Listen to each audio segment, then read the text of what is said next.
this computer. Okay. Recording in So, progress. good morning. How are you guys?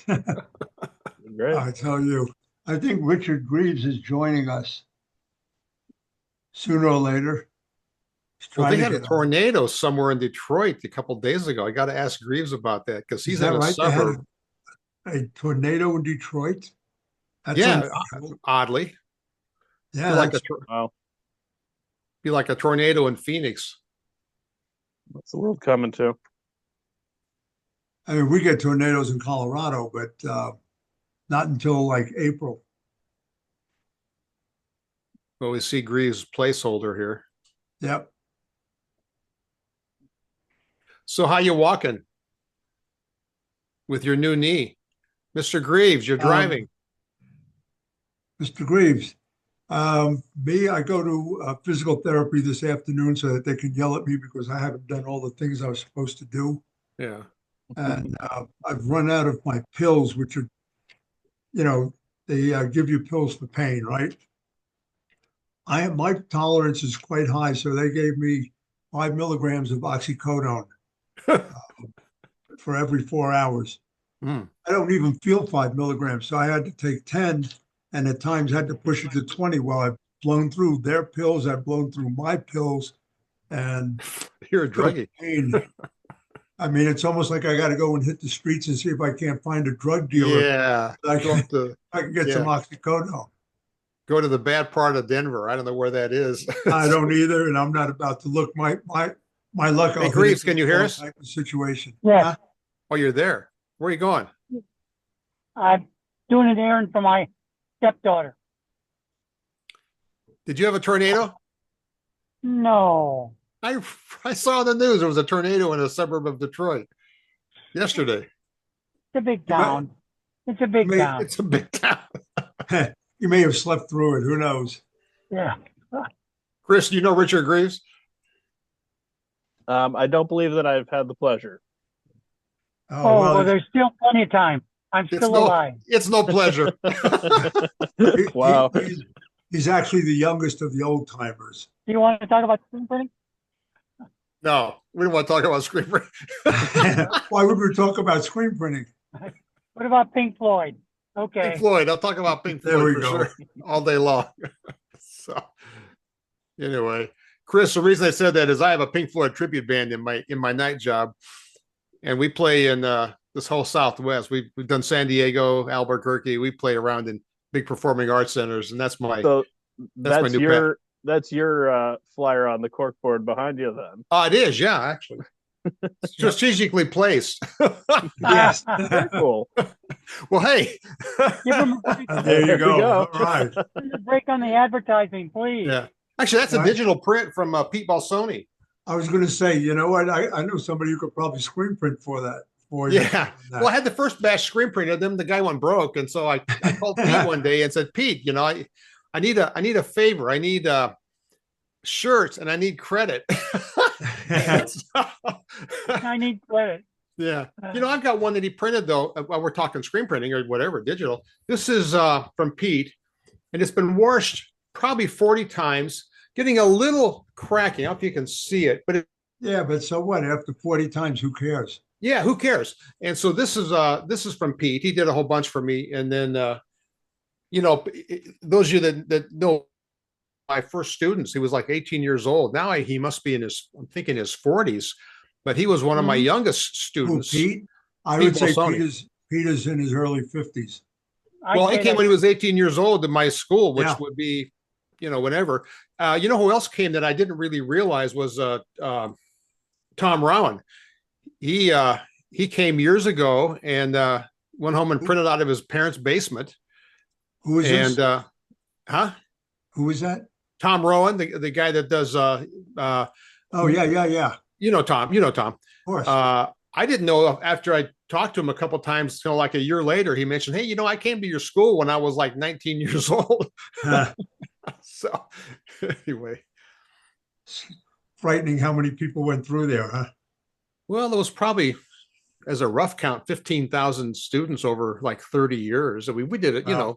we did it that long. It was kind of crazy when you think about doing it that long. Yeah. when we would when we'd walk a trade show, they would come out of the woodwork like wolves. Scott, I came to your class. Don't you Yeah. remember me? The thing was always my Yeah. bitch was it would be always some lady give me a big hug, but they were never really great looking women. Well, this industry isn't known for the best of looking women, so Yeah, what are it you was gonna do? Or saying men. usually pretty big. I came to your class back when I bought your book, you know. And I always bitched that it was never anybody really attractive. But anyway, so I shouldn't say that. It's probably sexist, but Yes, it anyway. is, and it's been recorded, so this way we can Oh come my back at God. Yeah. you and Oh my God. Well, maybe next time I go to a show, someone will go, I saw your podcast or your Zoom and give you a big kiss, baby. yeah, Anyway. that wouldn't be bad, huh? I don't go to shows anymore other than Long Beach because Printing United has nothing for us anymore. Printing United was a bust as far as Yeah. I was concerned. It's too bad. You know, you couldn't find the screen print people. I mean, we were just scattered, Yeah. and the whole layout was miserable. You know, there was no rhyme or reason like aisles. You kind of had this map. Trying to follow it was like a treasure map. You could, when you Yeah. finally found the company you were looking for, you felt like you just accomplished something that was wonderful. Well, FESPA in Europe has it. Chris, I'm sorry we're talking out of school here stuff, but you'll get some history. FESPA had it right with they had the fabric hall, which was screen printing and, Right. and garments and stuff. Then they had their digital hall, you know. But Right. but Printing United, they just toss people in. So you got to walk through 500 exhibitors and hunt and peck to find your screen print guys. And so it's Chris, did you go to Printing United? So I haven't gone to a lot of printing shows. I've spent family business. I spent summers and whatnot doing printing. I took over the production manager role when our previous production manager left in at COVID. I'm not the actual, press operator. Right. I'm like, one step above that. I've got some experience. I know a lot of the basics, but I'm far from an expert on the matter. We actually had Charlie out in January to kind of help us go over some issues that we were working with right after the Vegas show. We were Actually, working after on the some. Long Beach show, it was right after looking. Long Beach. Okay, right after Long Beach. Yeah, you did Vegas It was- because you did PPIA, and I came out after the Long Beach show. That was what it was. I was thinking, yeah. Yeah, Um, they're only a week and- apart. and it's been a long time since we've had even folks out to like Long Beach or anything because our previous production manager, he was one of the good old boys that was convinced that he knew absolutely everything, and we lost some institutional knowledge when he decided to retire. And trying to kind of rebuild some of that back up. We've got a pretty well tenured, group of folks actually on the press itself, but we're also a small operation. So, But you've been to Long Beach then. And the Long Beach show would certainly be worthwhile going to this year. what's funny is that I have not actually been to Long Beach. I've heard great things about it. I am hoping to push my team, or at least some of my team, the head of the screen printing department, to come out with Long Beach to me this year, if all goes well. Because despite him, kind of also think that he probably knows everything, there's obviously things that he doesn't, and the things that I'm trying to get some more information on to help kind of steer in the right direction there for somebody that doesn't really love going out and doing a ton of research on this kind of stuff. So the one that I had reached out to Charlie for right now was we're having some issues printing left chests on zippers, over zippers. We were running into issues with differences between items with a closed zipper versus an exposed zipper. Worried about some screen popping if something gets has to get flashed, stuff along those lines. So just hoping to reach out and get a little bit smarter on that kind of stuff. Well, here's the thing: if you're going to contemplate coming to Long Beach, you better book a room. You should have already booked a room because they are insane. I mean, Scott, you hear anything Didn't about even the think about cost of that. the Hyatt Regency is getting $500 to $800 a night? No way. Well, Yeah. Greaves and I usually slum it, and when we Crazy. room sometimes, we slum it at the where is it? The Vagabond. The Vagabond, the lovely Vagabond. But even that, I think last time I haven't gone. I'm not sure if I just did a day trip last year. I think it was still like 100 and a quarter or something, 100 and a half for the beautiful You're not getting Vagabond. I guarantee you, there's nothing that you can get at 100 and a quarter unless you're about a half hour to 45-minute drive Yeah. away. See, for me, I've done it as the last couple of years as a day trip. Yeah, I'm in Phoenix, so Right. I can fly over on an early Southwest flight, work the show, take a 9 or 10 o'clock flight home at night, have cigars with you, Charlie, after the Which after I the am show. bringing with me. I haven't had a cigar in weeks and weeks because of this knee. See, I smoke my little acids. I like acid, and I know you do. I buy the small ones, and it's a quick smoke. Go on the patio when it's 120 out. Luckily, we're now into fall finally, but we had a long, long summer. So cigar time for me was real quick. So, anyway, I can Chris, understand that. I'm sorry we're talking old school stuff. This is what these things usually end up being because I've known Charlie since I think 1979. Yeah, when we met in London. We met in London. And Greaves, I think I met you in 81 or something. Right. I think it was at the Anaheim ISS show. So we have all this friggin' history from traveling around, in many cases internationally, and meeting up at trade shows and having drinks. Although Richard doesn't drink, so he has to have a Coke or an iced tea. It's all right. We don't smoke either, do you, Greaves? Nope. Oh, you. No smoking, no Clean drinking. living. That's what happens when you have too clean a lifestyle. You don't know what to I do know. with We have to tie you down one day, Greaves, and feed you a drink and a cigar. Yeah, there you go. Better women than you have tried it. Oh, anyway, Ah, Chris, what other questions do you have on the screen printing? I mean, Yeah, that's why we're here. Yeah, so it said that we're looking at printing a left chest on something with an exposed zipper.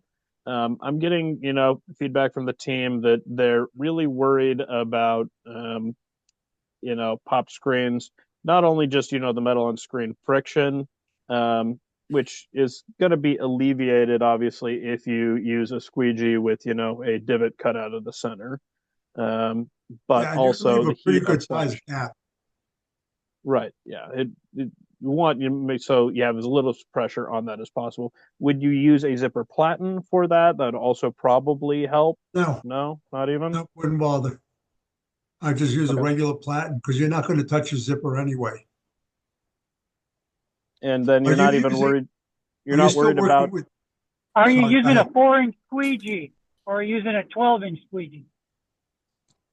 So the idea would be, what, 2 4-inch squeegees on either side for balance sakes was what Charlie was. No. Yes. Okay. Yeah, you could do that, or a little bit wider. Doesn't matter. As long as you avoid coming anywhere near the zipper, it wouldn't make any difference. And so you- you're not if using 2 4-inch squeegees on either side with a 4-inch Right. gap in the middle, you're not worried at all about flashing it, ending up with a hot zipper. No, you shouldn't really be flashing it for that length of time. So you really, the zipper isn't going to get hot Even from on one a long flash. run. So no, I wouldn't worry about that at all. And so part of the equation is the fact that we're in Central California, and particularly in summers. Hopefully, we're not printing a whole lot of zippered hoodies and whatnot in the middle of summer. But in the shop, outside it gets to 110. Inside the shop, it's like 120. Teams coming in, at 4 a.m. to try and beat Right. the heat. Even with then, we start running into just if we have jobs that have flash that are having flashing, we're just running into the platens overheating themselves. And just are we going to be able to avoid that with the zippers just because they're on and then off? Yeah, Um, I don't see where the zippers are going to be an issue for you because you're putting them on, you're pulling okay. them off, they're not sitting on there. Okay. So I don't think that that's going to be a factor. Um, Maybe we're not only just that, worrying 100, more about something that is, you know, just uncomfortable because we're not doing it, and it isn't actually as big of an issue as we or my team's yeah, making it I out to think be. you're reading into it more than there is. Because we've had like since I've been, on the production side of things since COVID was like 5 years now. We've had like one, maybe two requests. We're asking for something like a left chest with on a zippered item. Um, so I'm not overly concerned about it, but if it gives us some things to play around with, say in January, and we're not as busy, expand some of our capabilities and make it easier for our sales team to sell some of these oddball things. That's expanded capabilities are a good thing. Question for you. Are you using the liquid adhesive to hold your fleece down?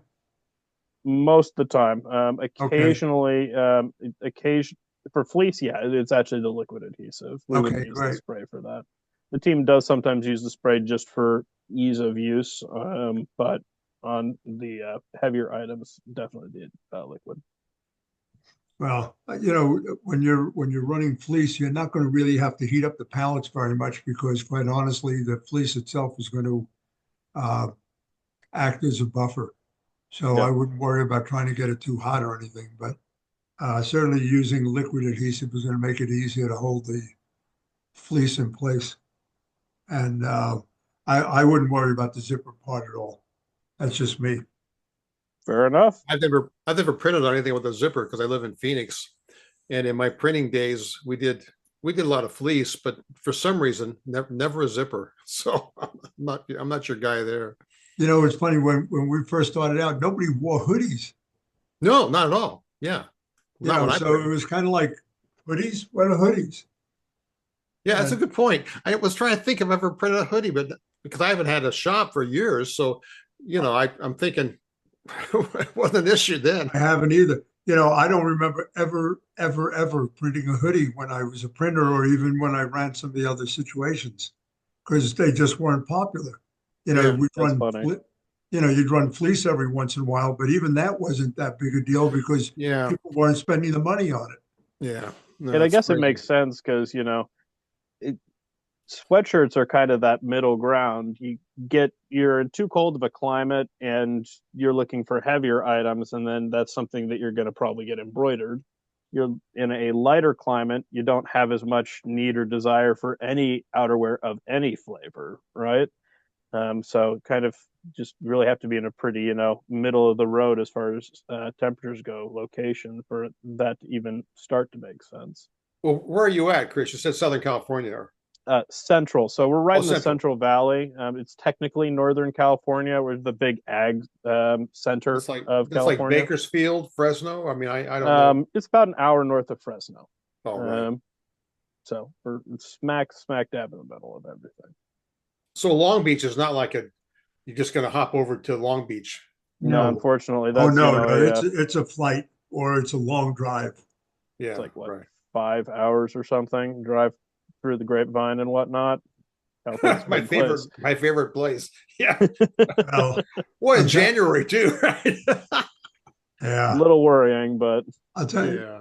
for what they're charging for rooms, the 5 hour drive may not be a bad deal to just drive down early and then head back out, um, a day later or so. enough caffeine and it's not a concern, right? Yeah. Yeah, but oh, Because I know that there's, I mean, when Charlie, when you came in and you had so many things that our team wasn't even, didn't even have on their radar or thought, oh, there's no way that that can be right. Just because we've we've got folks that haven't been exposed to. I mean, like I recognize your guys' names. I know you guys do workshops. Um, I haven't had the opportunity to go any of those, and I would love to, and to get the rest of my team out to do it because our previous production manager, guy by the name of John Rivard, he got his start 20 5 years ago, probably. And he was, down in Long Beach listening to these types of seminars from you guys, getting all the basics and, starting with a manual, with a simple manual press.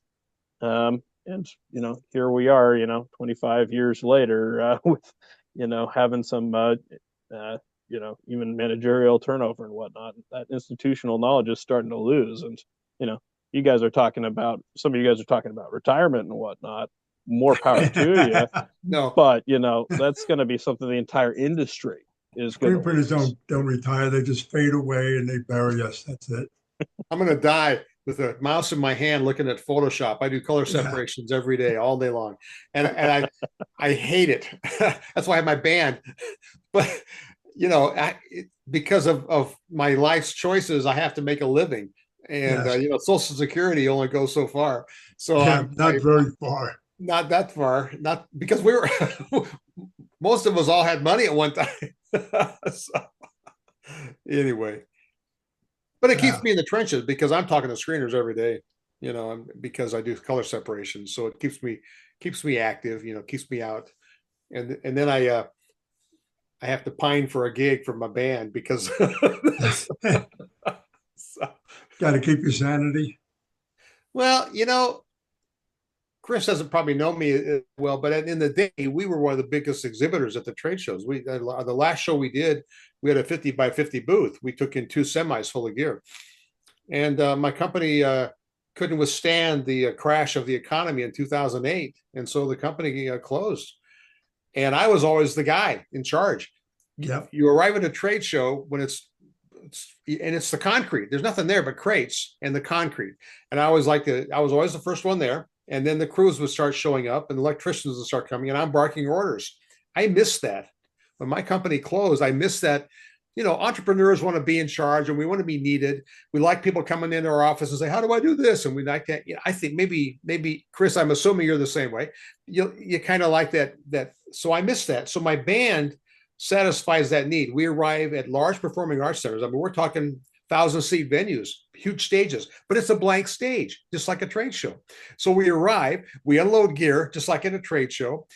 I bark orders to all the band members. We got to do this and this and this, and put the lasers here, put the lights here, and I'm in my element. And so I missed that terribly after my company closed. And so my band satisfies my needs to be in charge. Good for you.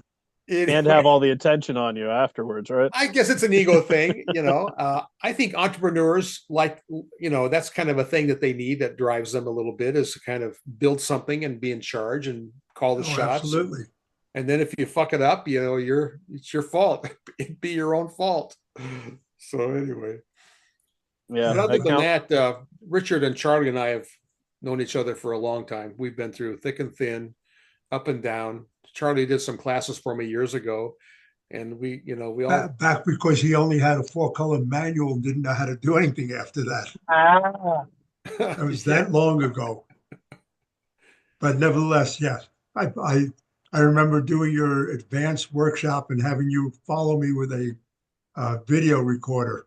Yeah, we recorded you. It was 1982 or 83. 81, 82. It's in my book, actually. You were still living in New York then, weren't you? I think. Oh, yeah. You moved to Denver after that.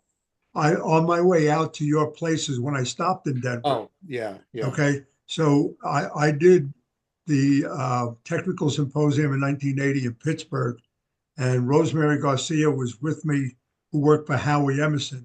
Yeah. And about a year or so later, year and a half later, I had left my company, and Susie, my wife, as I came home, because I was working in New Jersey, said, "Hey, I got you a new job." I said, "Well, how nice." Said, "Yeah, it's in Denver." I said, Well, I was coming out to see you to do a workshop. And I figured, you know what? I'll stop in Denver for the day and see what that's about, and then fly on to Phoenix." So and of course, back then, booking flights were pretty easy. So I book a flight into Denver. I arrive at night, and Howie picks me up, and we go to his house, and I stay there for the night. And of course, you don't see a whole lot of anything in Denver at night. Well, in the morning, we get on the Valley Highway, and there's the mountains, and it was like, oh my God, that's unbelievable. Went to his shop, which was a disaster. I mean, you have to realize I just had left my company with 3 or 4 automatics. I go into his, and he's got one clunker of a machine. And I said, yeah, this is all good, but there's no way that you're going to support me with one machine. He said, well, I'll buy another one. Okay. So we came to terms. I flew out and I did the workshop at your place and got home. And August 5th, I arrived in Denver with my wife and daughter and my bird. Was Lon working for Howard then? No, Lon wasn't even out here yet. Lon came out. Was he born then? Uh, so I, Uh, so good I point. worked for Howie until Christmas time when I got my severance pay. And then in February, they went bankrupt. You called me And at Christmas after Christmas. I got fired. well, so Whatever. I had a job the next day. But then about a year later, Howie opened up again under Golden Squeegee label.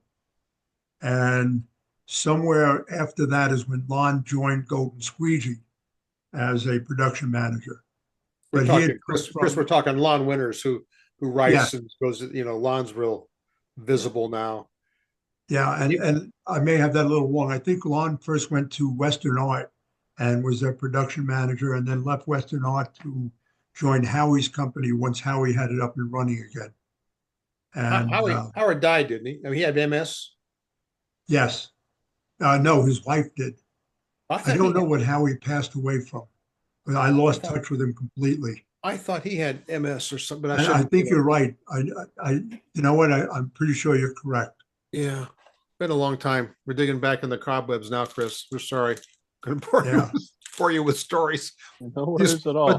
But Chris, do you smoke cigars? That is one that I have not acquired yet. Well, you know As what? far as It's can come never in- too late. I started later in life as well. What's funny is I've got friends that are huge fans. A friend of mine got her a Secret Santa gift. It was like a cigar of the month club kind of a thing. Was it like 2 years ago? I still don't get it. My lungs are just not built for it. I don't think. You need to take up I took up smoking cigars when I took up golf because I needed to put something in my mouth when I hit the ball. I find it's relaxing. My doctors always say you shouldn't smoke, but for me I to go agree. outside for 20 minutes and just relax Yeah. and chill out. I always thought when I had a company we had at one time like 80 employees, and it's a lot of stress. And so I always thought, you know what, that's my chance to go chill out during the day and then go back Yeah. to the stress. And it was probably more beneficial. Yeah. I mean, So, my doctors tell me you really shouldn't smoke. I said, I have my occasional cigar, and I don't smoke much at all anymore. I mean, even during the height of my situation, it's once every other day. And if it's shitty out, I don't smoke at all. But to me, it's relaxing, man. I get to kick back for 45 minutes and just chill. And of course, when I was on the golf course, I'd go through 3 or 4 cigars in a round, but that's because it was golf. you still golf, Uh, but can't you golf now because of your knees? Oh, I haven't golfed in about 12 years. My knees have really? been Oh, gone wow. for so long. I knew you Yeah. were way into it. I promised myself if this knee works out and I do the other one, then I'll take up golf again. Yeah. Of course, my physical therapy is going to kick in this afternoon, and it's going to kick my butt because I haven't done a goddamn thing because I am lazy, and I really don't like pain, but I know the pain is going to be there this afternoon. See, Chris, you're going to learn more it's a about good us than kind of most people know. Chris, you're going Uh-huh. to learn the real dirt on Hey, Scott no, and this is Charlie and Richard. fascinating, Oh, well. Oh my God. You think as you get older, you get a little smarter. Actually, as you get older, you find ways of conniving your way around getting through the things that you need to do. That counts as smarter, man. I don't know what you're talking about. Yeah. Conniving's a special kind of smart. Yeah. Crazy. Hey, Chris, do you do DTF transfers? We don't, no. So it's something that, we've done some looking into. At one point, we did have a DTF printer, but we didn't get enough use out of it. And it was one of the earlier ones. I had a lot of issues with like the print heads clogging because it wasn't getting regular Yeah, use. right. Yeah. And you could do some really cool things with it, but the one that we had was only something that would print properly on light colored garments, Oh, which Yeah. we don't have a lot of requests for. We actually did some stuff for Chevron with the like Chevron like car guys, but even that was the only time that we did any order that was over like 25 pieces or oh, something. right. Yeah. And it took a hot minute to churn through stuff since we only had like one station on that thing. Yeah. It's the flavor of the month. I saw somebody post it on one of the groups a couple days ago. Is screen printing dead? And I remember vividly That's such a joke. when I introduced the first direct to garment in 2004.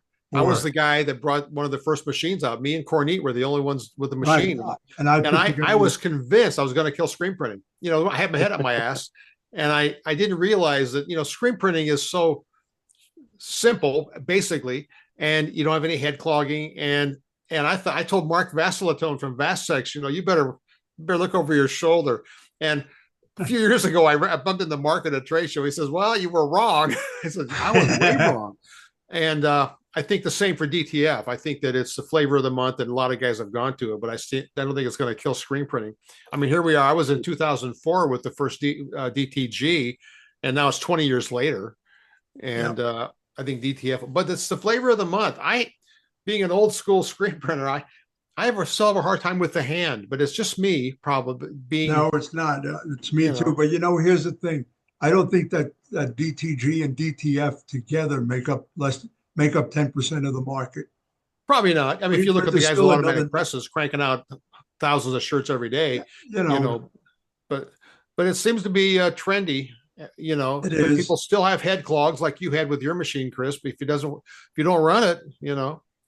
What I can tell you is that, you know, I'm happy for my sales guys to sell that. I just don't want to print it. It's the, you know, the investment into the equipment. It's the space. We're in a cramped facility. Mm-hmm. We've been down that path before. It just involves somebody to really take ownership of the machine and to really know the ins and outs of it. Yeah. We can just farm it out to somebody else that wants to go through all of that hassle, and I'm a happy camper. There's so many guys now offering it at wholesale, you know, doing customs. And it's getting, you know, more and more competitive pricing wise because other people are, you know, learning it better. And I'm okay, you know, paying that to have that expertise there, so long as it isn't, you know, somebody who's on the, you know, California payroll here in house, you know, which is also a factor. But it was always a problem with DTG when we were selling machines. They would never dedicate somebody to it because they really didn't, like you, they didn't really have the manpower, or it was just one more way of printing. And so we would get people that either loved it or hated it. And I think with DTF, I see less people hating it on the groups. I don't know why. I'll tell you why. For the most part, it's more diversified than DTG. So you can take your DTF and you can put it on a shirt or a sweatshirt, or you can make you can apply it to a mug, or you can apply it to a coaster. You know what I mean? So it has more of a diversified situation. Yeah. The Printing United show, you would think it was the DTF show. Oh, I'm sure. Yeah. I mean, it was just wall-to-wall DTF companies. You know, it's funny in the days when I sold supplies, and when you sold supplies, you know, I was a Union ink dealer, and we sold powdered adhesive, which is what's on the back of the DTF. And we bought that stuff in 55-gallon drums. It's just ground up hot melt glue, and we would put it in little containers and sell it for like $50. You know, kind of like buying eye drops for $12. You go, what the hell? But this is just saline. Yeah. So we sold powdered adhesive for years when we were a supplier of inks and stuff. Yeah, and it wasn't considered that dangerous back then. Now it's like, oh my God. I know. Well, we had people, they'd apply it, and there'd be powder in the air, and I'm sure they breathe some in, and now they have the exhaust fans and all that. So anyway, it's just kind of funny how things come full circle. And now, and you know, a lot of that wouldn't have happened had DuPont not come out with the white ink. which was me in the beginning sitting with DuPont and saying I need white for my direct to garment, and they're going, we can't make white. I mean, one of the guys said, not in your lifetime, Scott, will we ever be able to inkjet white ink. And then another guy in this meeting goes, but if we could make the white ink, the inkjet, how big is that market?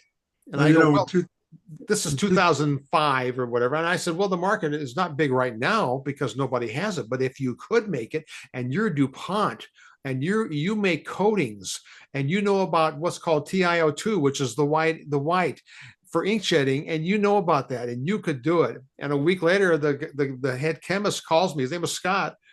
He says, I think I can do it. He says, they don't want to put a dime into R&D. This is off the books, but I've been thinking about it. He says, if they could pre-treat the shirt, I think we could make white that'll stand out on a black shirt. And anyway, but I know that, pat myself on the back here. I know that it was my insistence with DuPont.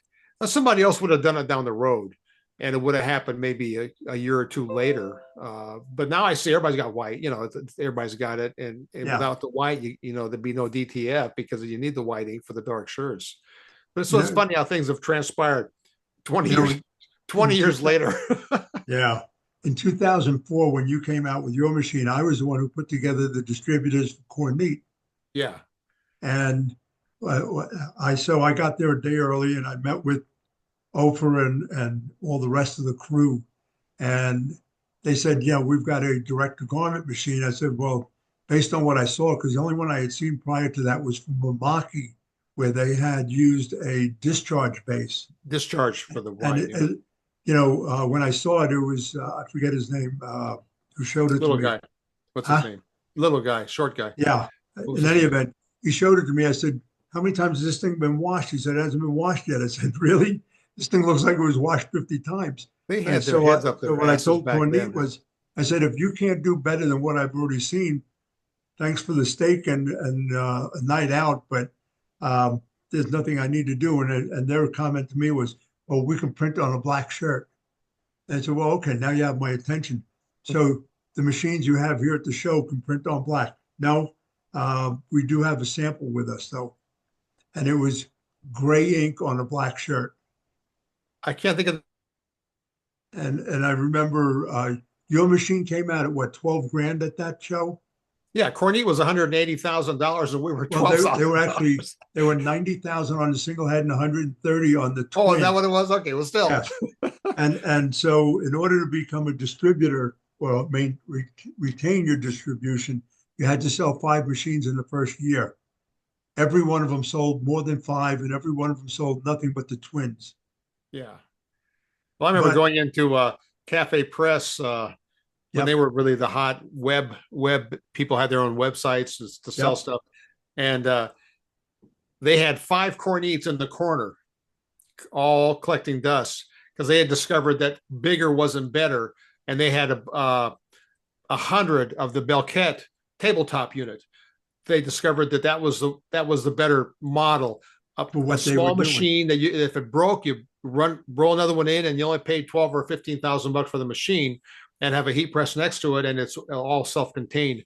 But that was a common factor back then. People would think that, I'll buy the Cornette for $150,000, and that wasn't the way that Well, look at now, even the bigger shops. A lot of them, they have their rooms full of brothers, and anyway, there's still plenty of Cornette shops. It's interesting. I saw that when I went to ITMA, I saw that big machine there, $1.8 million machine. You still had to hire a guy to put the shirt on. So I'm thinking you're hiring a $15 or $20 an hour guy to put a shirt on a $1.8 million machine. That's nuts. What's the point? Well, I wonder what the Big Brother machine is. Brother had, they made one that was like that, like an inline, big, huge oval. Yep. And I see it at the shows, but I'm going, how many of these have they sold? Good question. Yeah. I mean, my downfall was the DuPont machine. That was my downfall. I was at DuPont after I got the white ink for the small machines, and I'm looking at this roll-to-roll machine, had 16 heads, industrial print heads. The machine sold for $200,000. I'm looking at it. It's doing fabric roll-to-roll. And I'm thinking, that thing can print T-shirts. Yeah. We can do it. And so I made a deal with DuPont. They would modify it to have T-shirt holders rather than the conveyor belt. And we modified it to take the white ink. And I took it to 5 shows. I mean, I spent millions of dollars on that machine, taking it to shows and showing it. I had one in Cafe Press, one in Fortune Fashion as demos. They all came back because the white ink was too much money. I misjudged that the savings they would have in pre-press doing 10 color, 12 color separations and all the screens would be offset because the ink cost was more. They didn't give a shit. And it was a total misstep on my, I mean, I look back at how I screwed up my company. I spent millions and pissed it away. And I sold, I think in the end of the day, 5 machines and took them all back because there was too much. As Chris said, you need a guy there that needs to how to operate it. And nobody wanted to dedicate that guy. And here you got a screen print guy in your shop. He's not going to be your inkjet guy. He's not going to know about that, you know. In addition to running that, you also need to have salespeople, or you need to have clients that are going to be buying from you if you're, printed for other folks, that are aware of the process that you have available and are willing to sell that, because they have to resell that new process to somebody that's probably been with them as a salesperson for years. They're comfortable with what they're getting. There really has to be something that's a huge differentiating factor to be able to shift them into something new. Yeah, it was trailblazing for me. I think I blazed a lot of trails, and it cost me the company basically. My sad, Chris, if you want to know some history, my sad story is my company closed. I sold part of it to Hirsch. Hirsch is the big gorilla, and they came in towards the end and help bail out things. And then the economy totally tanked. You couldn't borrow money in late 2008, 2009, early 2009. Banks were loaning money. It was a disaster. Most of our machines were financed, but I owned the building, 25,000 square foot building. So the company closed. We didn't go bankrupt. The company closed. The guy we sold part of it to, Hirsch, took all the assets, buying a building. A month later, they stripped all the copper out of my building. I was going to rent the building. I was going to, be a landlord, 25,000 square foot building on 1.5 acres. Clean deal. Next thing I know, there's no copper. I mean, this had 440 volt lines across the top because the building used to be a big machine shop. They took saws on the roof and they took all the copper, and it would have cost me $500,000 to rewire the building. So I look back and think, wow, we were on a roll. We were okay. The company closed. What the hell? We didn't go bankrupt. The other guys took part of it because we sold part of it, but we were going to rent the building out. And anyway, it all turned to shit after that. So there you have it. That's the inside scoop. Anyway. Oh well, yeah. If you're entrepreneurial, you look at that as going a learning experience, and you move on. You start. Everything kind of is, right? Yeah.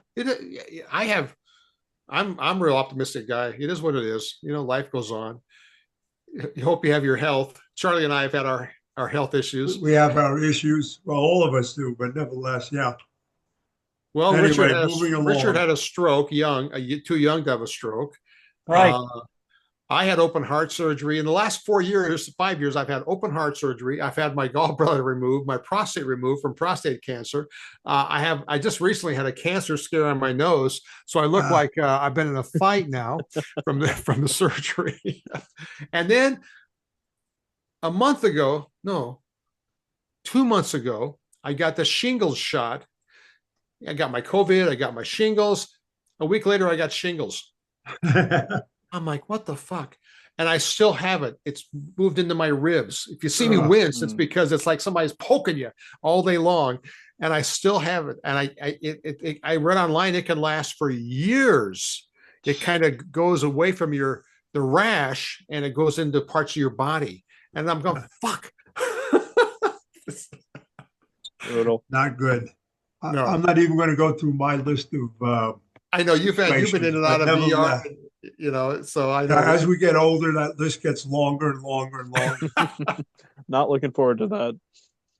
Well, you just have to be positive about it. It is what it is. And Listen, you deal with it, or they bury you, one of the two.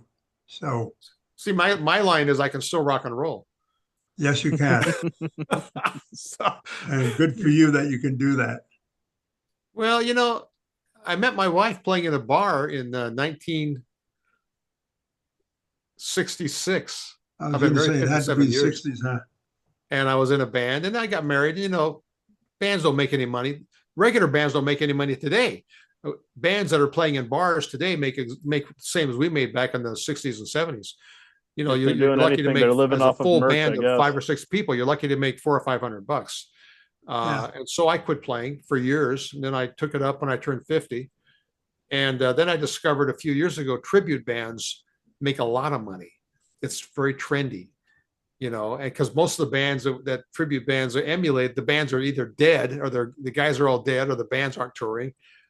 And so my band makes on an average gig $4,000 or $5,000. I rent performing arts centers myself because I'm a businessman, and I told you I like that.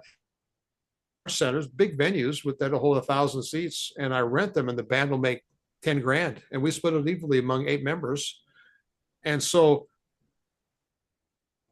real trendy. I think it's going to be overload because there's lots of tribute. Have you ever seen a tribute band, Chris? Oh, yeah. Oh yeah. I know how Scott. I know how you can even do better. What we got to do is get some bootleggers to bootleg your tribute band. Well, Charlie, that's right down your alley. Charlie's the next bootlegger. I've got to call my ex-partner and see if he's interested in bootlegging tribute bands. The problem with, if we can talk about shirts for a minute, the problem with, like, people always say, do I have merch? I have merch. You saw me wearing a shirt. Right. But it's hard because venues want 20% of the take. So there's 20% that has to go to the venue. And some venues now want 30% of shirt sales. So for me to buy, huh? Do you know what they were getting back in my day? Do you know what Nassau Coliseum got as their cut? They got 55%. Well, no wonder the shirts were Madison Square Garden. Back in your day, Madison Square Garden. Now they're probably $40, $50. That's a lot. Madison So I have Square merch, Garden but it's hard to $50. make any money with merch for a small band. I mean, even at a big 500 to 1,000 seat venue, we might sell, 100 shirts, but then I got to replenish the inventory. I got to pay the venue 20%. I've got to then go and get them printed, go to a screener, or go to my buddy Pete and get them printed. And so I quit selling merch. It's just too much. And you have to have somebody to sell it, and you have to have credit card processing, and it's just a pain in the ass. So that's I had no idea that they were taking a cut off of merch like that. It's crazy. It's crazy. And no wonder prices are so high when you're out at an event. I mean, you go to a name band concert, you probably pay $40 for a shirt and do it gladly because absolutely.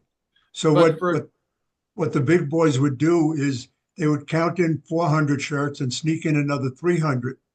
Yeah. So those 300 they got all the money on, and of the 400 they paid their VIGs on. Yeah. I mean, like 20%. I mean, I don't know what margins you're trying to make on the resale of shirts there, but 20% is a huge hit. Well, it could have been a profit center for the band, but it's not.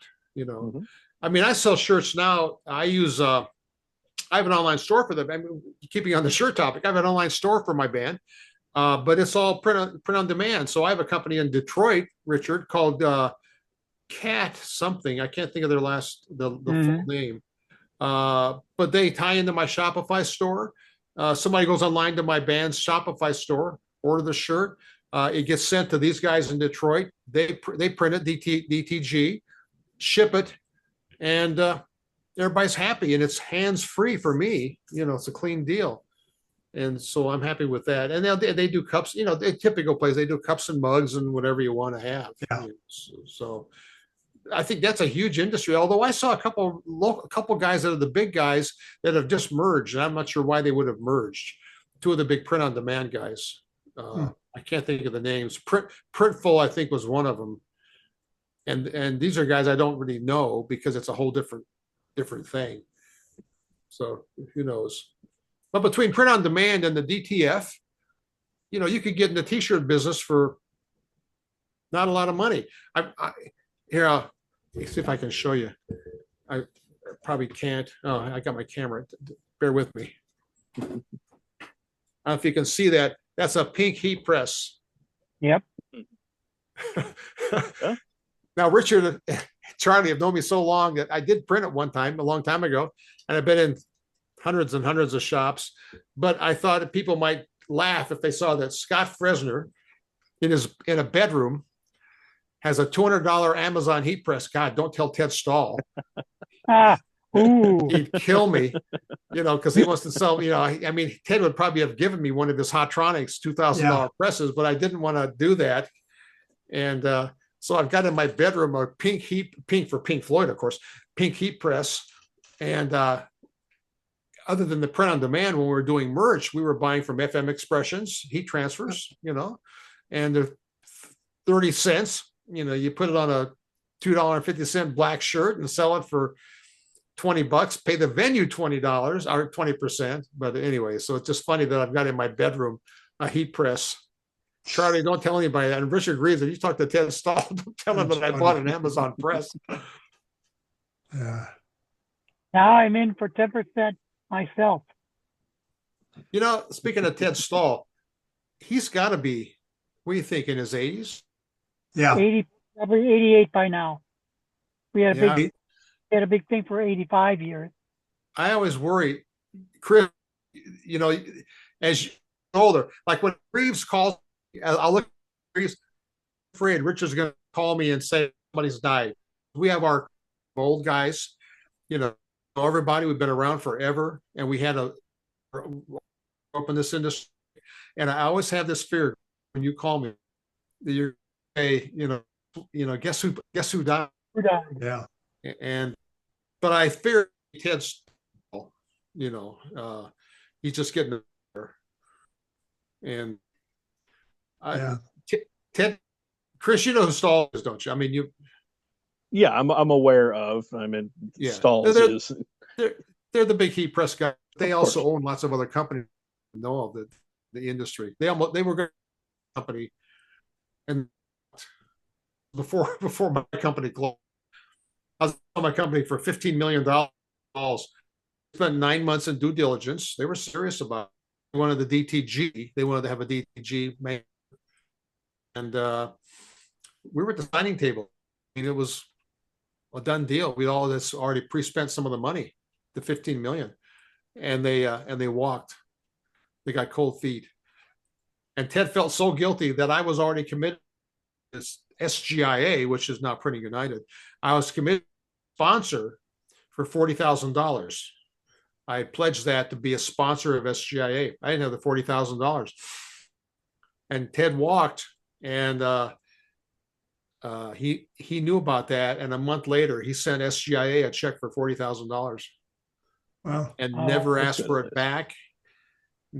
Just because he knew that he had hurt us, because when you're kind of in due diligence as a company to sell it, you kind of shut off doing other things. You kind of go, hey, I'm going to sell it. I'm not going to continue on with new products, and because I'm going to not be the owner. And I think you turn off a little bit. And Ted knew that I lost 9 months of running the company thinking I was going to sell it to Stalls and retire.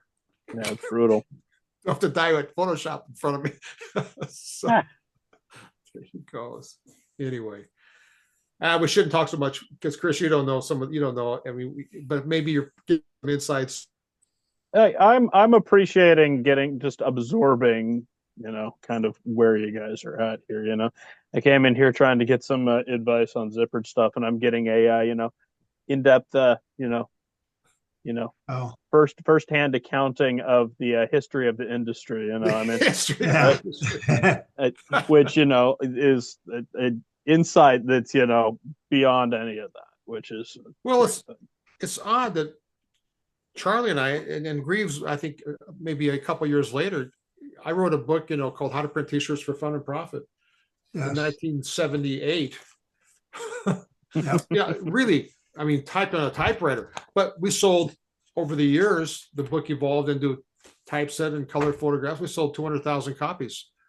But when the book came out, the only trade shows you would go to would be like a gift show. or a sporting goods show, if you were selling screen print blank shirts, even there was no ISS show. And then in 1979, a guy named Bill Windsor started the ISS show, and I had a book, and we were just there. The stars aligned, you know. And so we kind of look at, I think us old guys look at the birth of the industry as we know it now, when the Printed Sportswear show came out, and it was just, you know, there was nowhere to go before that. And then this guy, Bill Windsor, had these shows. That's why I met Charlie. This guy, Bill Windsor, did a show in London.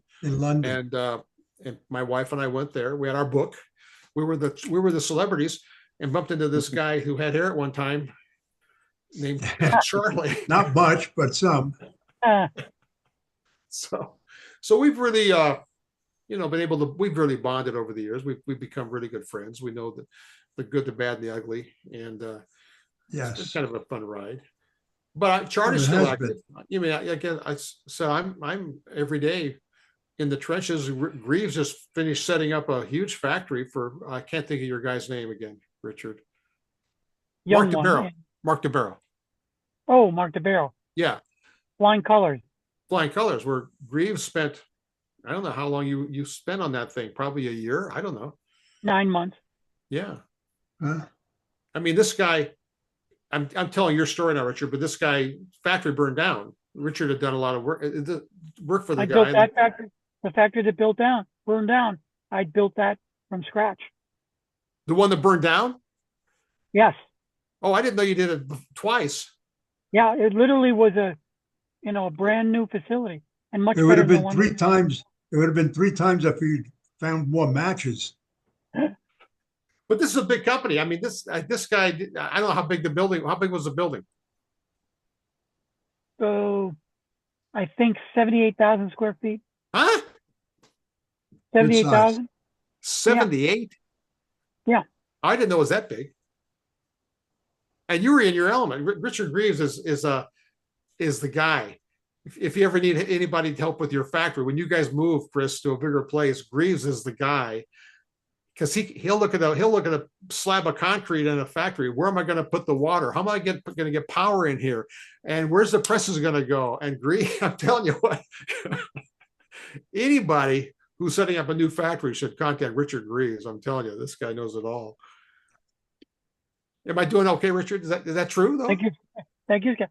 Well, even more important, if you want something to read, that if you're looking for research materials or old magazines and books, I am the only one that has the big collection of magazines and books.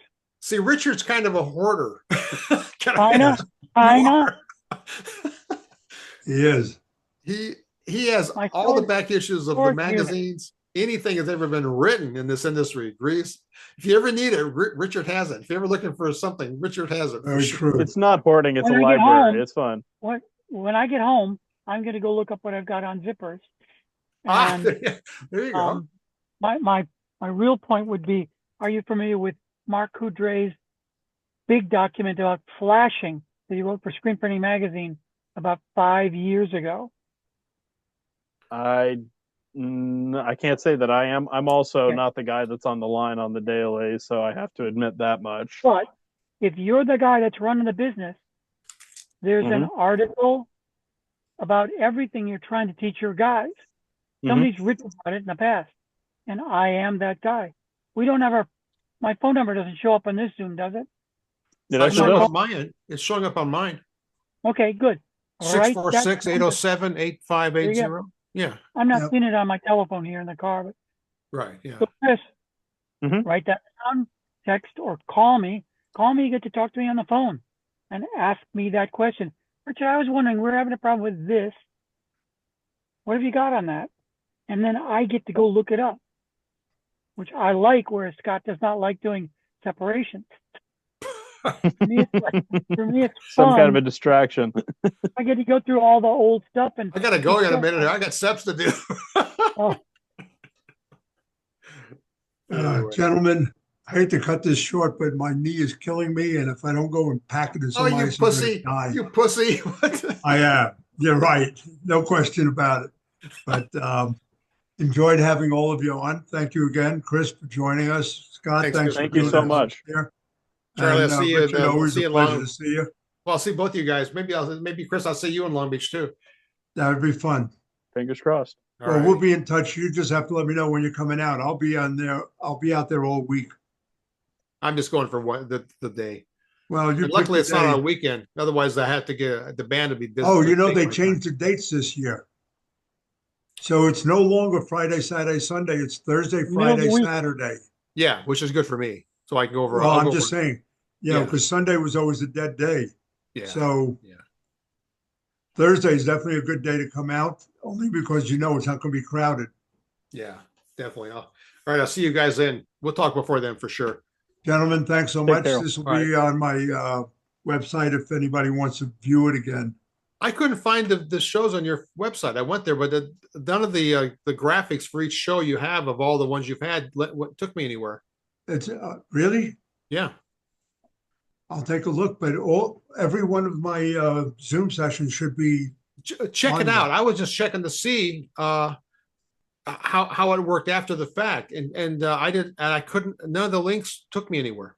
I'll Yeah. have my guy look into it because I don't know beans about that stuff Check it anyway. out. But All right. yeah, I'll send this off to him and then I'll let you know. All right. See you guys later. All right, See you have a good soon. one, guys. Nice talking to you. Thanks all. Bye-bye. Take care.